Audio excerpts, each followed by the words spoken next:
My heart is beating so fast, I can hear it. This can't be true.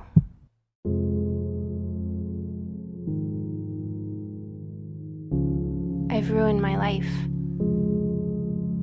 All my plans, all the time invested. Yesterday was so different. And I took the test. I just remember sitting on the toilet and I was, praying that I just wasn't, and I was begging. I was like, oh my God, I was scared. My heart was beating really, really fast. And when I pulled that test out, it read positive. There was two bold lines there. It was quite clear that I was. I remember in that moment I just started bawling. I couldn't fathom what I was seeing. I didn't know what to think or what to feel. I just remember feeling so confused and scared. I took the test, I put it in my bag, and I tried to dry my tears before leaving that washroom, and I marched out of the Walmart and I basically cried all the way home. I just remember thinking to myself, how am I gonna tell my mom?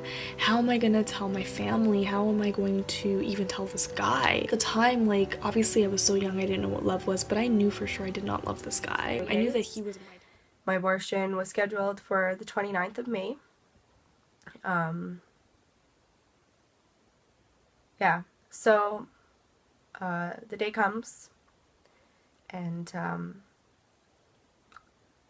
we get to the clinic, and I made sure that it was first thing in the morning because I heard about, pro-life protesters, and I was not strong enough to deal with someone screaming in my face that I'm a sinner and I'm going to hell and I'm a murderer, because I have decided to get rid of a cluster of cells that was growing in my body.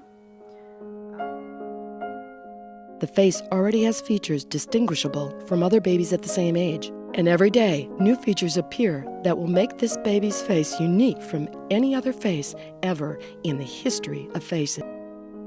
At 9 weeks, our baby learns 4 of the most important things we do our entire lives: sleep, wake up, stretch, and suck our thumbs. Well, maybe 3 things we do our entire lives.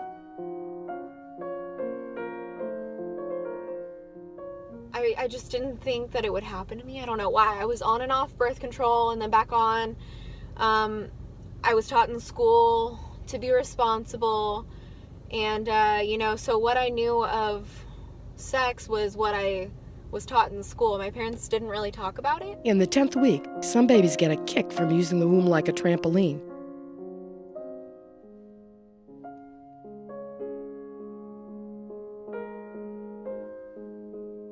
While others the same age just shrug their shoulders.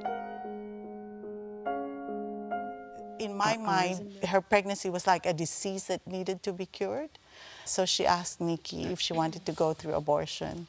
And I think I was coming across as, yes, please, give her something, do something, cure this. She's only 17, she couldn't even keep her room clean. How was she gonna raise a child on her own?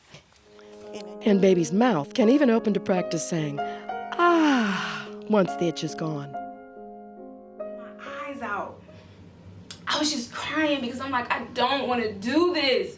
I don't want to do this, but I wanted to please him at the same time. I wanted him to love me at the same time, and I knew he told me, this is how I knew, is because he told me that had I kept a child, he wouldn't have nothing to do with me.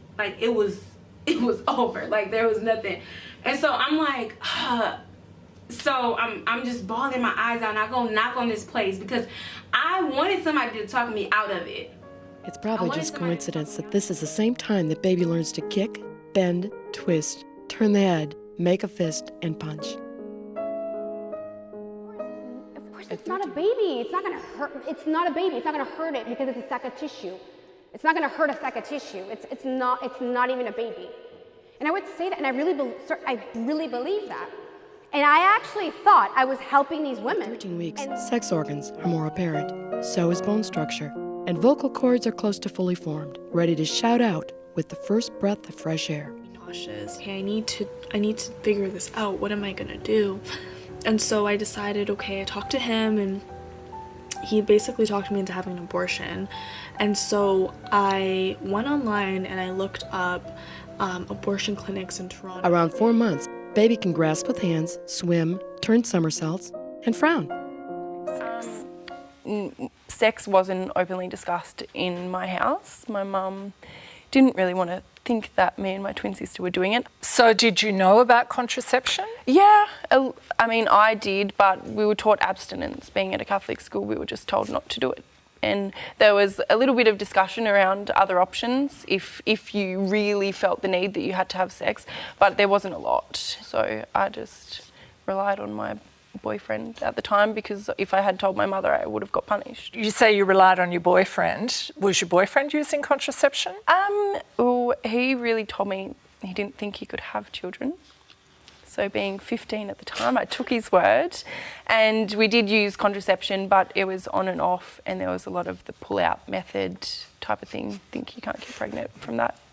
So were you determined not to terminate pregnancy from the beginning? I actually had a lot of people wanting me, the closest people to me wanting me to terminate the pregnancy. So there was a lot of pressure? Yeah, absolutely. There was my mum, everyone was telling me, you will not even graduate year 10, you've ruined your life, because that's what they really believed, I guess. You found a text that your mum had sent a friend of hers about your pregnancy. What did it say? She was hoping that God would change the situation, and I suppose that means that I had a miscarriage, or that I changed my mind and that I would terminate my pregnancy. She didn't say that in spite, she said that out of shock, and she said that out of disbelief. That the mouth is going to be a big deal. Thumb sucking and finger licking becomes serious business. And baby even seems to know that being able to open the mouth will be a useful skill one day. But at that gestational age, the fetus is about 8 inches from the top of its head to its buttocks. It has a beating heart, fingers, toes, and it can make spontaneous movements. At this point, does it have like all of its organs and all of that stuff?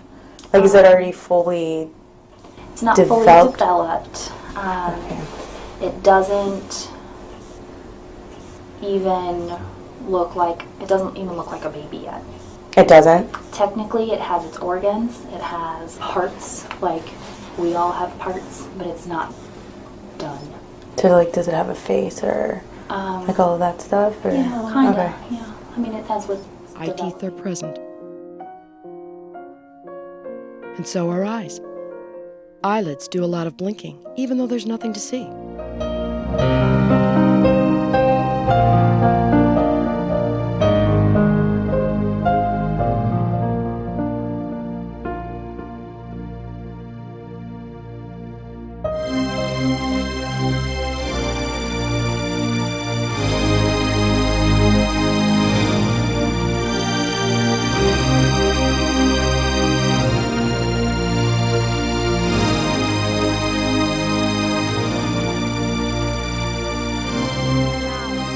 Open, as if this baby tried to fight for his life. It tried to scream, but nobody can hear him because he did not have a voice and he couldn't save himself and he didn't make it. And it was from his own mother in her own womb. And that's where I saw my reality, and I said, wait, I didn't abort 3 sack of tissues. I aborted 3 of my own children. Except for packing on a few more pounds in the last few weeks, baby's appearance and behavior are pretty much identical to what they'll be at birth. The only major stage. I remember driving down the street and thinking, this feels wrong that I'm driving to a clinic to kill my baby. But because it was legal, I thought it had to be okay. I stopped going to church feeling that I didn't belong. I went from being a bright and energetic student to just getting through high school and not going on to college. My drive for life was gone. And between what I heard and what I saw, and what I kind of felt, it was just too much. And so I blacked back out after I kind of let out a little tiny scream. Like, it wasn't a full scream, it was just like the shock and the realization of whoa, this is what's happening right now. And then it was just too much and I blacked out. And next thing I know, I have a doctor or a nurse, I'm not sure, shaking me, trying to You know, like, the only thing I could think about was it was too late, you know? It was too late. Like, it didn't matter if I had changed my mind or said no, which I did, both of those things. It was too late. And I was just like, oh my gosh, what am I? I terminated my son, and I will live with that the rest of my life. I do not know who he would have become or the great things he would have done. But I do know that the greatest thing he's done for me so far was to set me on the right path.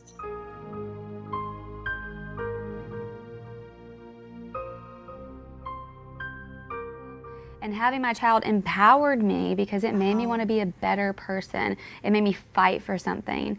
And it just taught me so much about life because I chose to have him. And he's 9 years old now? He's 9 years old. That's incredible. Life for my son. I didn't leave feeling heaviness. I felt just joy is the biggest word that I can think of. It was the heartbeat that made me choose life, and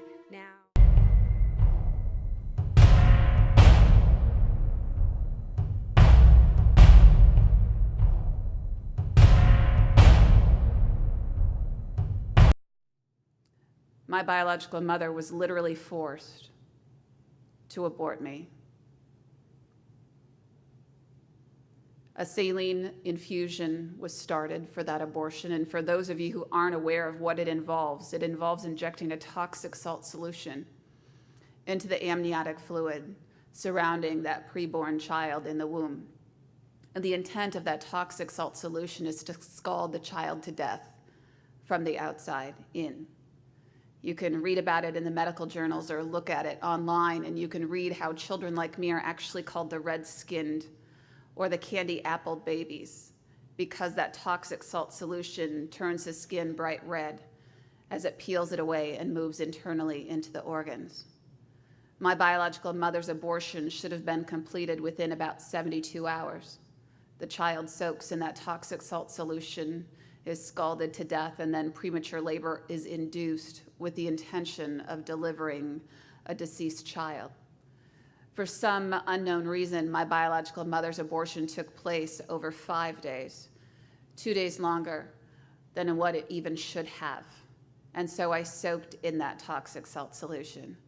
And you know what? I can't imagine what it was like, not only for me to fight for my life, but what it was like for my biological mother over those 5 days. You know, to know that she didn't want to have that abortion, that it was literally forced upon her, and that she probably felt me fighting for my life in the womb, because I've met other women who had the same type of abortion procedure and actually felt their children thrashing about in the womb before they ultimately lost their life. And that abortion was completed on my biological mother, thinking she was less than 5 months pregnant with me. But the fact that I was delivered on the 5th day of that procedure and was able to survive, and I weighed a little less than 3 pounds. I was 2 pounds, 14 ounces when I survived. Those things indicate that she was much further along in her pregnancy than what they had imagined. And that's true, because when I obtained my medical records in recent years that do detail the abortion that I survived, those medical records, one of the first notations by a doctor in them is that I looked like I was about 31 weeks gestational age when I survived. 31 weeks. So you can only imagine what my biological mother must have felt as I was being scalded to death in the womb. You're probably wondering the same thing everyone else does when I mention those little pieces already. A child being scalded to death, delivered prematurely, 31 weeks. And you're thinking, how does this happen? You know, as I shared, there is no medical reason that the doctors have been able to pinpoint that I survived because of it, or any of my friends who are abortion survivors. You know, I know of 160 survivors personally. You know, doctors have not ever looked upon our lives and said, oh, well, you know, this must be a plausible reason. There is no medical reason that people have been able to determine. I like to say I'm just a really blessed person. If you're the birth parent, if you're the adoptee, if you're the adoptive parent, I know that adoption is not an easy situation. But what I always like to point out to people is that adoption is the option that everyone can live with. Everyone. That woman, that man, that child, and that extended family. And I could live with the gift of adoption that was given to me. When did you place your son for a child for adoption? She was in October this year. I was wanting to have an abortion when I found out I was pregnant with my daughter. And out of choice, I was given the options. I could do abortion and not tell anyone, or I could move away from the home. I went to a maternity home, and in October I placed my daughter for adoption. And because of her, I'm not ashamed to have gotten pregnant at my age anymore.